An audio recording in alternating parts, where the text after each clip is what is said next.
Nikita, sit down. Where are you going? Sit down and listen. She is a good speaker. Sit down. एक विचार ये तो था कि हमारे देश पर किसी विदेशी का नहीं बल्कि हम भारतवासियों का राज होना चाहिए, स्वराज होना चाहिए। एक विचार ये तो था जिसने अंधकार को उजाले में, अन्याय को न्याय में और गुलामी को आजादी में बदल दिया। क्योंकि तलवारें सम्राट बदल सकती हैं, परंतु युग केवल विचार बदल सकते हैं। आदरणीय निर्णायक मंडल, प्रबुद्ध श्रोतागण, मैं मेरे प्रिय प्रतिभागी साथियों, आप सभी को मेरा नमस्कार। मैं जिया, हरे सदन के सदस्य, आप सभी के समक्ष एक ऐसे विषय पर अपने विचार लेकर प्रस्तुत हूँ जिसने असभ्य आदिमानव को इस आधुनिक सभ्यता में लाकर खड़ा कर दिया। वैचारिक क्रांति, समग्र उन्नति का आधार। हर क्रांति की शुरुआत किसी युद्ध, तलवार या सिंहासन से नहीं, अपितु एक विचार से होती है। विचार वह बीज है जो एक नए दौर को शुरुआत करता है। जब वह दौर एक अच्छे दौर की शुरुआत करता है, तब वह संपूर्ण सभ्यता को ताकत देता है, छाया देता है। चाहे वह फ्रांसीसी क्रांति हो या भारत को आजाद करवाने के लिए किए गए आंदोलन, इतिहास गवाह है। इतिहास गवाह है कि सबसे बड़ी क्रांतियों ने वहाँ जन्म लिया है जहाँ एक नवीनतम विचार ने जन्म लिया, जहाँ एक बेचैन मन था जिसने संसार को उस रूप में अपनाने से इनकार कर दिया जिस रूप में वह था।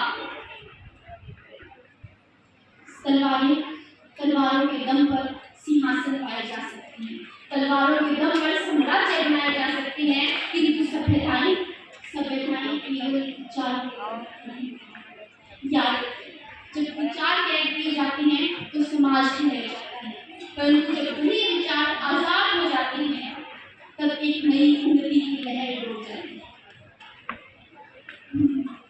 पूर्ण मानव इतिहास इस बात का साक्षी रहा है कि हर युग में यदि सर्वाधिक दर किसी चीज का रहा है तो वह कोई हथियार नहीं था।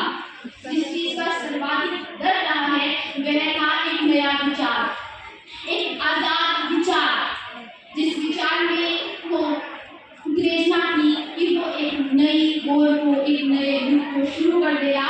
और इसीलिए मान्यवर, मैं पूर्ण विश्वास के साथ ही कह सकती हूँ कि आज हमारे देश को किसी नई तकनीक या नए हथियार की नहीं, अभी तो चिंतन की आवश्यकता है। चिंतन की आवश्यकता हमें है। ये बात चाहे हम स्वीकार करें या इनकार करें, किंतु तकनीक, बड़ी बड़ी इमारतें या फिर आर्थिक उन्नति को हम समग्र उन्नति नहीं कह सकते। समग्र उन्नति उस दिन होगी जिस दिन विज्ञान के साथ संवेदना होगी, जिस दिन प्रगति के साथ मानवता होगी, जिस दिन कर्तव्य के साथ अधिकार होंगे। अंततः मैं अपनी वाणी को विराम देने से पहले यही कहना चाहूंगी कि विचारों को कैद कर लिया जाता है क्योंकि उन्हें परास्त नहीं किया जा सकता। खुशी एंड चिन्मय, यदि आप समाज को बदलना चाहते हैं तो सर्वप्रथम स्वयं को बदलिए, परंतु अगर आप भविष्य को बदलना चाहते हैं तो सर्वप्रथम अपने विचारों को बदलिए। किसी भी राष्ट्र का निर्माण वहाँ के संसदों में नहीं होता, अपितु उस राष्ट्र के नागरिकों के मस्तिष्क में होता है, उनके विचारों में होता है।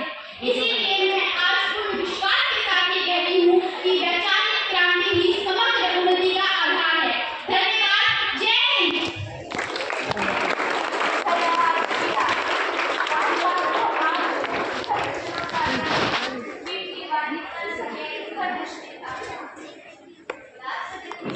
आफ्टरवर्ड्स एक को भेजना है और भी भेजना है। विशाख कम यार कुछ स्पीक करना तो यहाँ बैठे। तकनीक हाथ में हो तो काम आसान होता है, तकनीक हाथ में हो